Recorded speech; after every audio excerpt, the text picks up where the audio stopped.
Hello, wonderful ladies.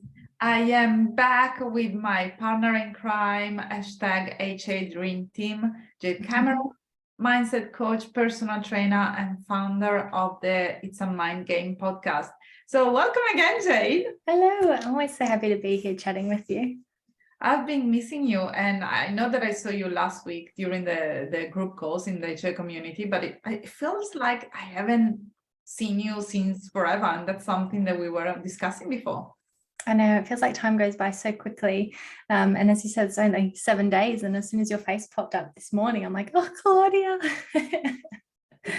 We need to schedule in a bi-weekly checkups just to make sure that we see each other more often.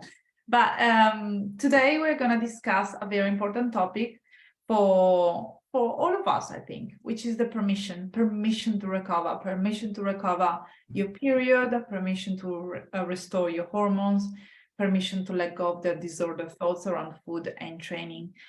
So I'm going to ask you a question to get started, Jade. What do you think that it means to have permission to recover from your understanding?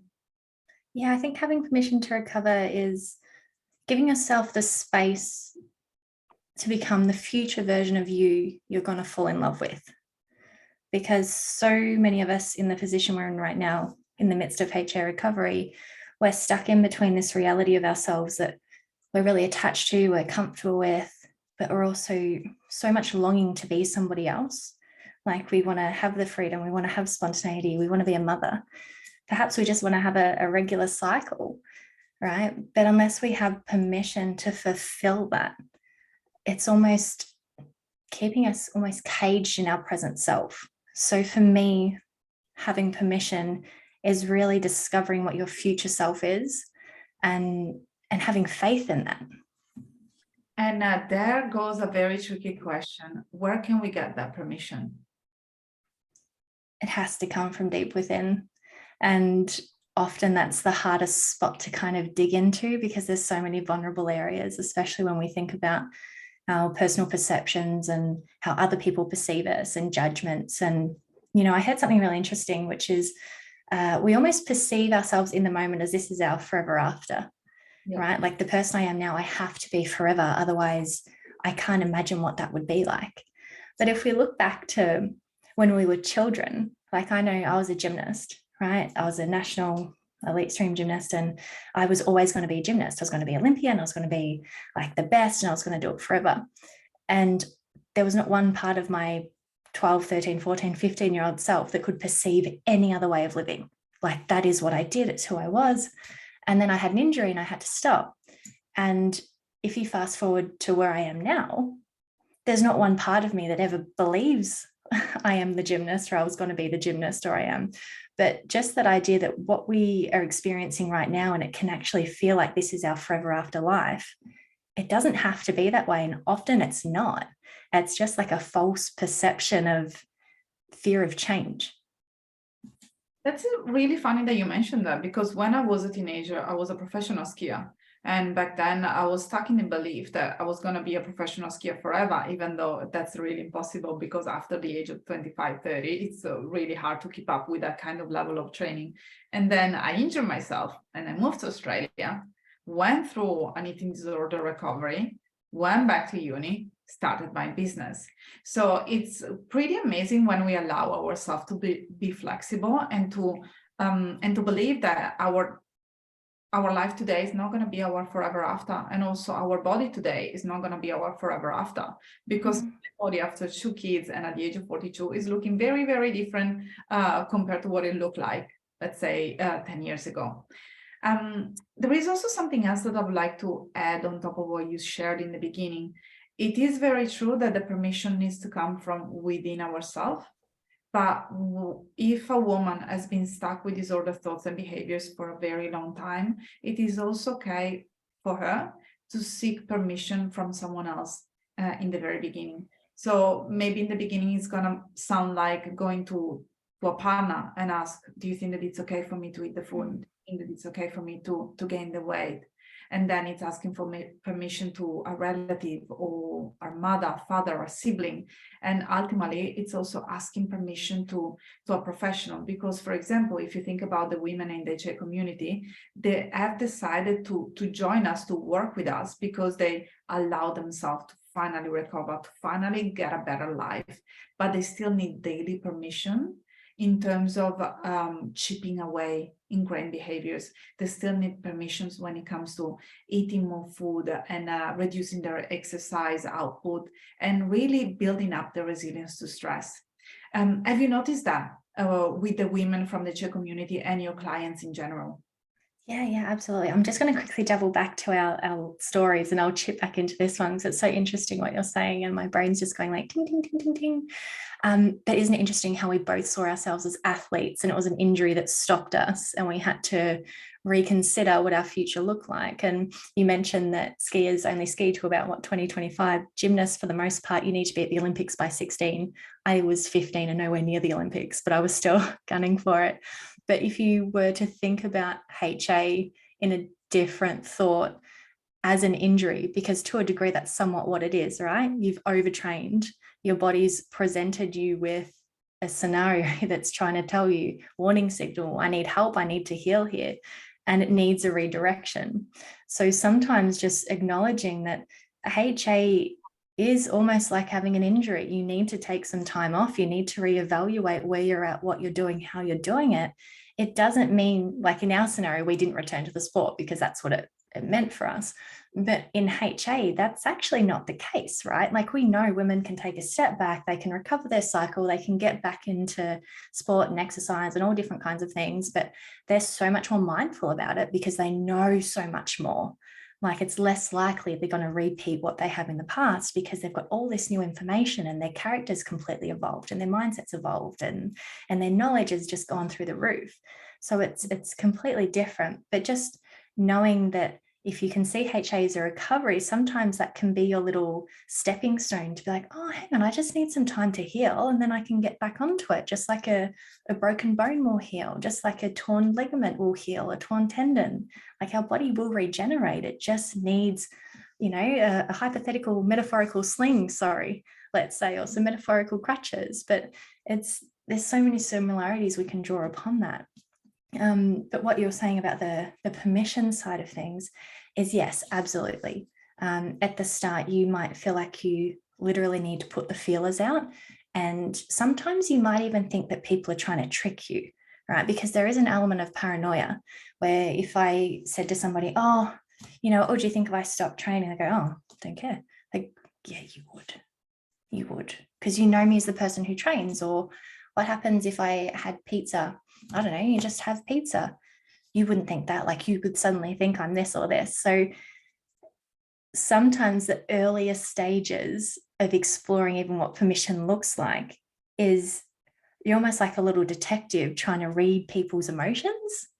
And then you start to go, oh, hang on, there's a bit of consistency here. Everyone's pretty happy for me to explore this. And that could be the foundation of you going, hang on, if this is safer to explore than what I thought, maybe it's worth me exploring, which could be when you then book in a call with Claudia.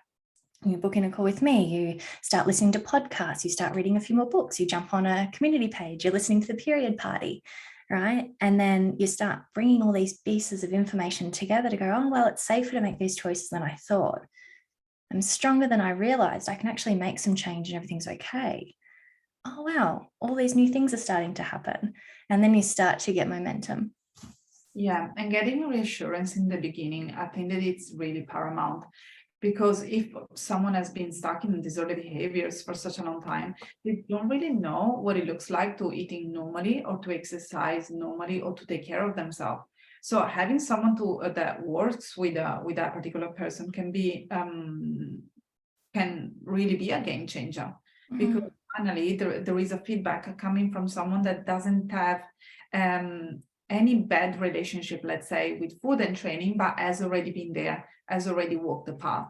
And very fundamental work that we do in the Czech community is not only to chip away the old identity, chip away the disorder identity, the disorder self, but is also replenishing and creating a new identity. So the women that join us, for example, they're not left with a big hole to fill, but while they do the mindset work in the Czech community and in the period comeback protocol, they also manage to get some tips on how to explore new avenues, to explore new opportunities, and how to really build up their self-esteem. Because I think that it's worth mentioning that if you are insecure when it comes to which kind of foods to have and your body image, and if you're still exercising every day, it pretty much all boils down to your sense of self-worth and your sense of self and your self-esteem.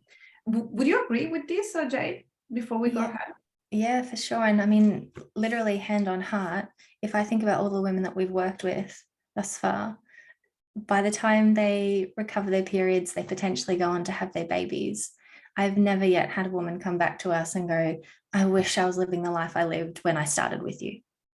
Yeah. Right. No one says, and I promise you that. And if there's anyone who's in our community who feels like speaking up and sharing about that, pop it in the comments. And even personal experience too, Claudia, I'm sure you'll match the same. And in the moment when I realized I had to change my eating and my training, it was like the whole earth was shaking, like glass was shattering, and like, how dare you? This is a doomsday scenario. And yet so many women feel that way in the moment. So many women feel that way throughout a big part of the process. It's like, oh my gosh, I've got to tear down all these buildings. This is so frustrating, right? It's not always hard. Sometimes it's just, I'm sick of chipping away. I don't want to chip anymore. But then by the time they get to the other end of it and they've just got this, they've chipped away, they've got this beautiful new sculpture of themselves, mentally, physically, emotionally, biologically. And then they go, oh, wow, how did I ever not live this way? Yeah, and it's actually really important that you mentioned that, because I've noticed that normally the women that are really holding onto their old identities, they really struggle to get the period back. And only when they finally embrace the new life, when they finally embrace a new way of living, that's when they actually get their period. And it's like a magic switch, and it's sometimes you can even sense it's happening, right? You and I've had chats before one of our ladies has had their first bleeding, however long, and we'll be like, did you hear what they said? They've never said that before, right? And it's because in that moment we have the aha moment. We can't share it straight away, because then everyone's like, what do you mean it's an aha moment? But we sit back and go, it's happening, right? And then a couple of weeks later they'll be like, I got my period, and we'll be all excited, and then behind closed doors are like, shh, we knew it was coming. It was coming. And there is also something that I was told by a midwife that I think that is quite appropriate. But she told me that when you're going through labor and when you're about to give birth, you go through all this process, all these contractions, all the pain. And in the beginning, it's not really that strong. And then it gets really stronger. Then it gets unbearable. And when you get to a point where you're about to scream and say, I'm out, I just want to go home, I don't care, just do whatever you want, but just let me be, that's when the baby comes out. And it's very similar to the recovery process, because in the beginning there is the motivation, then it fades down, then it starts to get painful, then it fades down, then it gets really painful, then it gets incredibly uncomfortable, and then sometimes you get to a point where that's it, I'm done, I don't care, I go back Don't to care. And Magic happens. Absolutely. But I guess to add context, that I don't care part, though, it's like, I don't care, but you've established a lifestyle that facilitates recovery. It's not, I don't care, sweep back to old behaviors. It's, I don't care as in I'm relaxed, I'm spontaneous, I can just make choices, like I'm relaxed and in my feminine, and it's like more of a liberated feeling. Yeah, good that you said that. A woman told me the other day, I tried to visualize myself getting a period, but the period hasn't arrived yet. And you know that I really, really trust in visualization, because it does me too. so well, and it has served so many of our women so well. But the reality is that also when it comes to visualization, if you don't change your diet, if you don't change your stress level, if you don't change your training routine, and also if you visualize yourself being a different person for 2 minutes every day, but then for the remaining 24 hours and 58 minutes, you go back to thinking with your old thoughts, how can you change things? I'm so glad you brought that part up, because I feel like there's a missing link with visualizations and even the like manifestation ideals, because I believe in both wholeheartedly. But the key part of that is, if you're going to visualize this version of you that's healthy and abundant and maybe has a baby or is having a perfect cycle, let's say, it's also, what is that woman in the visualization doing every day? Because the woman in the visualization isn't the woman who's overtraining, under eating, running herself to the ground with other people's priorities. That's the woman who's never giving herself time to rest. The woman you're visualizing in your future, she's living a different life than you right now. So when you leave that visualization, it's about also bringing to the forefront, well, what would she do in a day? What would she prioritize within a week? And practicing that, because otherwise the link isn't there. You've got to have the visual and also, well, how does she do life? I'm going to practice that.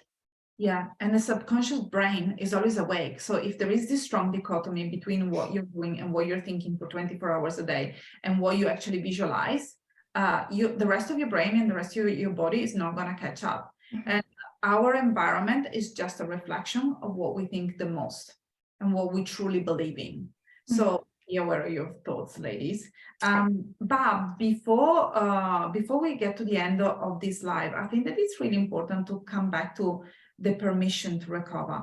What does it look like to have permission to recover? Can you just highlight a couple of points that I think that it's going to be really helpful for the ladies that are thinking, yes, I want to recover, but what does it mean? What I don't feel that I have the permission. What does it even mean to have that? Great question. I think it means different things for different women at different times. Yeah. Because when you're just got a little toe in the water and perhaps you've just learned what HA is, or you've had no idea previously, so it's a bit of a bomb has gone off, your permission could be being receptive to the information at hand. Because how many of us first discovered what HA was and went, no, that's not true, that's silly. There's no way in hell my healthy lifestyle has led me to this. There's so much resistance. So initially, the first element of permission is going, hang on, this is plausible information. There's plenty of women who have recovered from this. I just promised myself, I'm going to give myself permission to just read about it and be open to things, even if they make me feel uncomfortable. For some, that could be the very first step. From there, it could be, okay, assessing what your strong points are and what your weak points are, which could be things that you're willing to change and things that you're not willing to change. And the next one with permission could be, okay, these things I know I can tweak and change myself. I'm going to give myself permission to do them and practice them daily, fortnightly, whatever it might be. And then the other part where you've got the things that you don't know how to tackle because they seem overwhelming or confusing, or you're just not even sure if they're true, depending on how much of a rabbit hole you've gone down online. That part could be going, you know what, I've done a lot of research and I've got a good grounding on what needs to be done, and I know myself quite well, but now I give myself permission to ask for help. I give myself permission to share my story with somebody else. It could be letting in a best friend, your mum, your sister, your dad, your coach. It could be speaking to someone who works in HA to go, here's where I am, here's where I want to be. What does that look like? But I think for the most part, it's always going to be evolving. But the key is to make sure that wherever you feel resistance, that's probably where permission's needed. Love all of that. To me, having the permissions to recover looked very similar, meaning that for the first time, I started asking myself questions. Like, for example, I do have this very vivid memory of being in an interval training session, 5 o'clock in the morning, and I was like halfway through it and really thinking, I hate this. I can't wait I can't wait for this to be over. So getting permission that day was actually asking myself the question, can I do things differently? So that's already a way for someone to build a new set of thoughts and beliefs, challenging your thoughts. every single day, asking yourself the very deep questions. Is this food enough? Do I like it? Do I want it? Is that how I want to live my life 5 years from now? Then for me also, getting permission was reaching out, getting help, like finally finding someone that could really understand what I was talking about, and that gave me hands-on tools that I could use on a daily basis, like we basically do.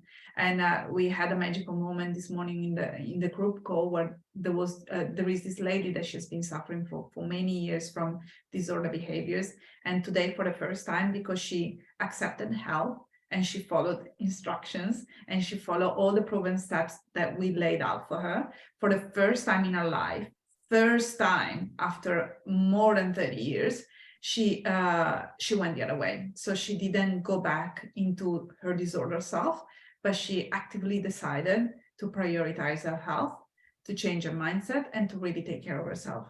And I know that this lady is gonna get where she wants to go in like this, in a split second from now on, because aha moment happened. yes, Yeah. that was a breakthrough. I can do things differently. I can ask for help. People understand me. There is no shame with what I'm going through. I can ask myself the questions, and there are different options. So I don't have to live like this for the rest of my life. Like you said in the very beginning, where you are right now is not the forever after. But you and I, Jada, is not going to be our forever after. Absolutely not. And I think, the core of what we're both saying, it's inviting in curiosity, knowing that it's okay to not have the answers, because that's where we kind of feel stuck. It's a lot of the choices that you make at the time you find out you've got HA or you're trying to get yourself through, is you kind of feel like the only decisions you can make are the ones where you can be certain about the outcomes. Where a big part of the healing is, instead of going, I'll only choose things I can guarantee an outcome, instead going, well, what if I chose something different? What could that look like? Yeah. What if I had a different option? What if I tried something new? What could that look like? And just opening up your world to other ideas. And it's incredible how quickly things can shift just from curiosity, rather than being like, I have to be this way, this is the only way I do it, instead going, well, if there was a second option, what would it be? If there was a third option, what would it be? And knowing that they don't have to be perfect, they don't have to be wrong or right, they just are there to be explored. Yeah, I agree with you. Curiosity is key. And before we finish this live today, I'm just gonna ask to all the ladies that are gonna watch this on replay, let us know which kind of permissions do you need, or which kind of permission did you get, so that you started your recovery journey. We really would like to know. We would love to hear your feedbacks, and we're going to answer to all your messages. And once again, Jade, it has been an absolute dream to have you here. I'm going to see you over the next few days. We are going to record another podcast after this live, and I'm going to see more of you. And you're going to be back on this platform next month, which is exciting. I can't wait. Thank you again, and wishing you the most beautiful day. Yeah, thanks so much for having me. I'm excited for next time. All right. Bye, Jade.